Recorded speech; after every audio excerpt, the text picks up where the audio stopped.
Bathroom और toilet में बहुत वक्त लगता है। हो सकते हैं इस बीमारी के लक्षण। बाथरूम में जाते हैं, नहाकर या फ्रेश होकर बाहर आते हैं और फैमिली के दूसरे लोग आप पर नाराज होने लगते हैं कि आप बाथरूम में बहुत वक्त लगाते हो, जबकि आपको लगता है कि आप तो तुरंत ही आ गए। हम में से कई लोगों को बाथरूम में ज्यादा देर तक रहने के कारण घरवालों की डांट सुननी पड़ती है। कई बार हम इस डांट से इरिटेट भी हो जाते हैं, क्योंकि हमें लगता है कि हम देर नहीं लगाते और तुरंत नहाकर या फ्रेश होकर बाहर आ जाते हैं। अगर आपके साथ भी ऐसा होता है कि आप फ्रेश होने में ज्यादा टाइम लगाने की वजह से डांट सुनते हैं या भाई बहन और दोस्तों की हंसी का कारण बनते हैं, तो आपको अपने बारे में बहुत कुछ जानने की जरूरत है। क्यों लगता है बाथरूम में अधिक वक्त? जो लोग बाथरूम में बहुत अधिक वक्त लगाते हैं और उन्हें इस बात का एहसास भी नहीं होता, तो इसका मतलब है कि उन्हें साइकोलॉजिकल हेल्प की जरूरत है, क्योंकि वे ऑब्सेसिव कंपल्सिव डिसऑर्डर से गुजर रहे हो सकते हैं, या फिर उन्हें इरिटेबल बॉल सिंड्रोम या डिल्यूजनल डिसऑर्डर की समस्या हो सकती है। अब यह जानें कि इनमें अंतर क्या है। ऑब्सेसिव कंपल्सिव डिसऑर्डर यानी ओसीडी के लक्षण। जो लोग ओसीडी से ग्रसित होते हैं, उन्हें रिपीटेड थॉट्स आते हैं, यानी कि उन्हें एक ही तरह के विचार बार बार आते रहते हैं। ये विचार उन्हें परेशान करते हैं और उन विचारों के अनुसार ही वे एक काम को बार बार करते रहते हैं। जैसे कोई व्यक्ति बार बार हाथ धोता रहता है। कई बार तो यह दिक्कत इतनी बढ़ जाती है कि व्यक्ति एक दिन में साबुन की एक एक टिक्की तक खत्म कर देता है। चलता रहता है डाउट्स का दौर। ओसीडी से ग्रसित लोगों को हर समय डाउट रहता है। ऐसे मरीज जब नहाने जाते हैं तो उन्हें लगता है कि उनके शरीर से गंदगी अभी साफ नहीं हुई है, अभी मैल लगा है, अभी स्मेल आ रही है, और वे बार बार नहाते रहते हैं। ऐसे में कुछ लोग तो पानी की टंकी का पूरा पानी तक खत्म कर देते हैं, जबकि कई लोग तब तक नहाना, हाथ धोना या साबुन रगड़ने का काम करते रहते हैं जब तक कि वे ऐसा करते करते थक ना जाएं या उन्हें यकीन ना हो जाए कि अब सब साफ हो चुका है। नहाने का भी होता है क्रम। जानकर अजीब लग सकता है, लेकिन ओसीडी से ग्रसित कुछ पेशेंट्स में नहाने का भी क्रम देखने को मिलता है। ये लोग तय करके रखते हैं कि नहाते समय सबसे पहले मुंह धोना, फिर नेक धोनी है या हाथ धोने हैं, फिर पैर धोने हैं और कब पूरी बॉडी पर साबुन लगाना है।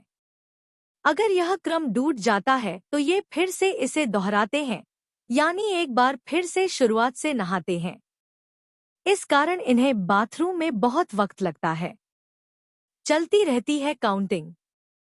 ओसीडी के कई मरीज बाथरूम में इस बात की काउंटिंग भी करते हैं कि कितनी बार साबुन लगाने पर वे पूरी तरह साफ हो जाएंगे और कितने मग पानी से नहाने पर उनका साबुन पूरी तरह हट जाएगा।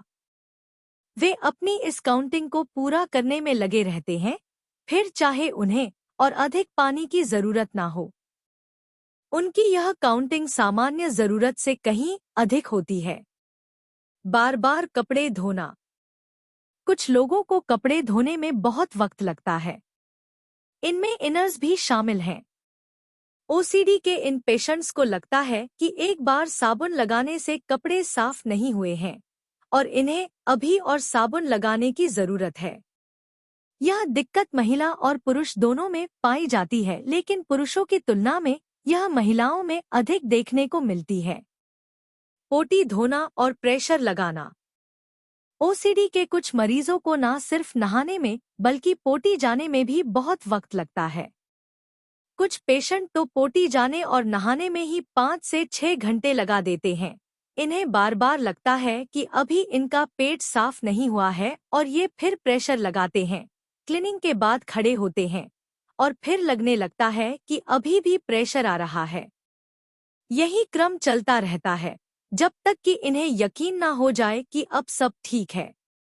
इरिटेबल बॉल सिंड्रोम एक ऐसी मानसिक दिक्कत है जो एंग्जाइटी डिसऑर्डर से संबंधित होती है।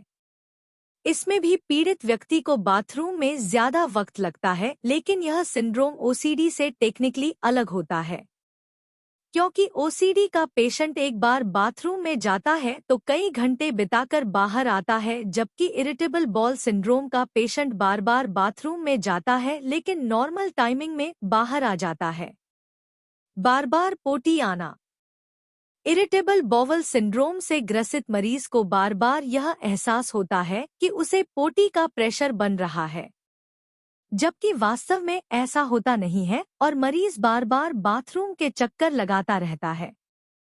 ऐसे में वह बहुत अधिक मानसिक दबाव महसूस करता है और उसकी कार्यक्षमता भी कम होती जाती है। इरिटेबल बॉल सिंड्रोम और पेट की बीमारियां। इरिटेबल बॉल सिंड्रोम से जूझ रहे व्यक्ति को पेट में मरोड़ आना यानी क्रैम्प्स, पेट दर्द, हर वक्त गैस पास होना या पेट फूलने जैसी समस्या लगना, डायरिया या कॉन्स्टिपेशन या बहुत जल्दी दोनों बीमारियों की शिकायत भी हो सकती है। डिलूजनल डिसऑर्डर वह मानसिक अवस्था होती है जब किसी व्यक्ति को किसी गलत या झूठी बात पर पूरी तरह यकीन हो जाता है। मान लीजिए किसी व्यक्ति को चाय पीने से पहले लग जाए कि उसके हाथ में जो कप है वह धुला हुआ नहीं है। वह उस कप को तब तक धोता रहेगा जब तक उसे यकीन ना हो जाए कि यह साफ हो गया है। अब आपको लगेगा कि ऐसा तो ओसीडी में भी होता है, फिर डिल्यूजनल डिसऑर्डर उससे अलग कैसे हुआ? तो यहाँ जानिए ओसीडी और डिल्यूजनल डिसऑर्डर में अंतर। ओसीडी में पेशेंट को पता होता है कि वह जो कर रहा है वह गलत है, उसकी एक्टिविटीज उसका सिर्फ शक है, लेकिन फिर भी वह खुद को ऐसा करने से रोक नहीं पाता है। जबकि डिल्यूजनल डिसऑर्डर से ग्रसित व्यक्ति को अपने एक्ट गलत नहीं लगते, उसका गहरा यकीन होता है कि वो जो कर रहा है वही सही है। ट्रीटमेंट और solution. OCD, irritable ball syndrome हो या डिल्यूजन सिंड्रोम, इन सभी का इलाज संभव है। हालांकि इसके लिए आपको साइकाइट्रिस्ट, साइकोलॉजिस्ट से ट्रीटमेंट लेने की जरूरत है। साथ ही अपनी लाइफ से स्ट्रेस कम करना होगा, रहन-सहन और खानपान को नियमित करना होगा, सोने और जागने तथा फिजिकल एक्टिविटीज पर फोकस करना होगा। आप पूरी तरह ठीक हो जाएंगे। Subscribe please.